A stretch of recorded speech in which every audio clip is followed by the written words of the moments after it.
E aí, galera, tudo bem? Aqui é o Kael, professor de História Colégio 01, espero que estejam bem. E a gente vai prosseguir nossa aula sobre Roma, e agora a gente vai entrar no período republicano, né? A gente falou sobre a monarquia, sobre o começo de Roma, né? Sobre a civilização, os grupos sociais.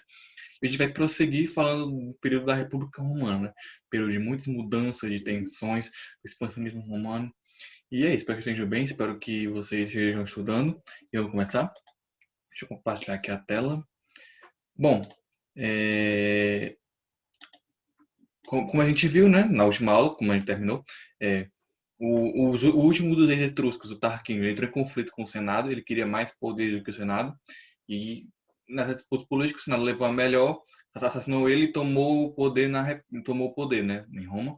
E, a partir desse golpe, desse destronamento do rei etrusco, a aristocracia conseguiu expulsar os romanos, os etruscos de Roma, e a partir desse momento Roma passou a ser uma república, no qual o poder estava concentrado entre os grandes proprietários de terra, o único que possui o direito para o Senado, e o Senado, sem a figura do rei, ele se torna o centro político de Roma, ou seja, ele fica o auge, ele fica tipo, sendo a principal instituição do período republicano. E o Senado era composto de senadores, né, que ocupavam o cargo por toda a vida, ou seja, vitalício, e esse Senado tinha a função de cobrar impostos, manter a diplomacia contra os povos, declarar guerra, promover acordo de paz e zelar pela administração geral da cidade, além de ter a função legislativa, ou seja, responsável pela criação de leis. O Senado, de acordo com os costumes romanos, era considerado, desde sua fundação, o guardião e a fonte de poder de Roma. Ou seja, uma parada marcante desse período republicano, que a gente já pode notar e tal, e marcar com atenção, é a importância do Senado, né? Ele vai ganhar um poder ainda maior, ele vai ser basicamente a instituição principal de Roma, certo?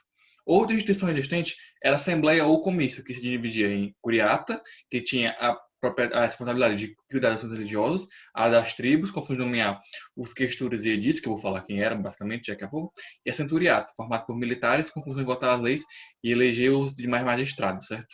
E aí tinha essas assembleias que elegiam magistrados, que cuidavam da religião, nomeavam alguns cargos. E o exército também era outra instituição importante em Roma, e era responsável pelo representação do poder, né, perante outros impérios, composto por milhares de soldados, que eram legionários, era serviço obrigatório para todos os cidadãos.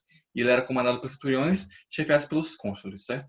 A gente falou um pouquinho de questores, etis, dos magistrados, e o que eram essas magistraturas, né?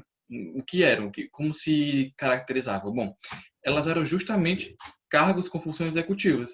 Magistrados eleitos pela Assembleia Tituriata, geralmente ficavam no cargo durante um ano, exceto os censores, não eram remunerados, ou seja, não recebiam salário para exercer a função, e não podiam ser eleitos consecutivamente, certo?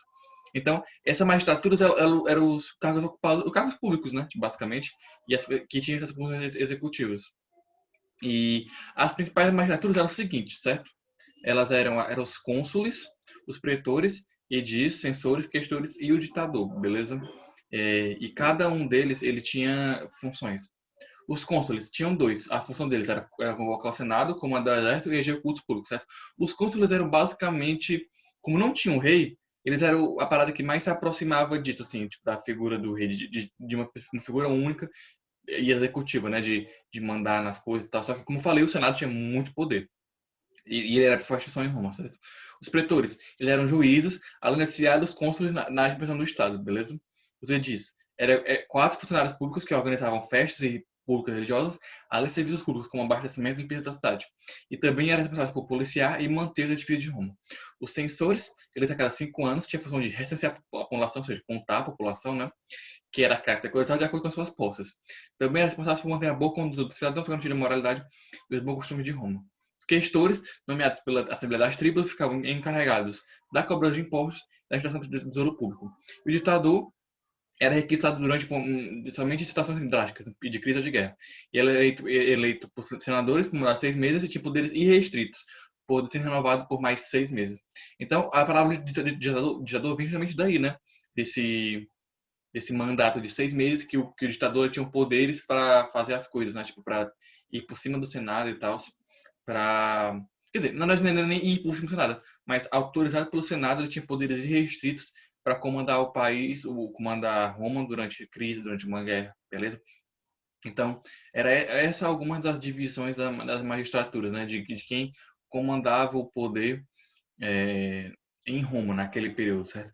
Mas dessa parte da aula, eu quero que você tenha noção de que o Senado ele era o principal, ele era a principal questão política de Roma Também tinha as assembleias, que eram compostas das magistraturas, e o exército também vai ter um grande destaque, né? Porque esse período do republicano, Roma vai ter uma expansão territorial bastante grande, beleza?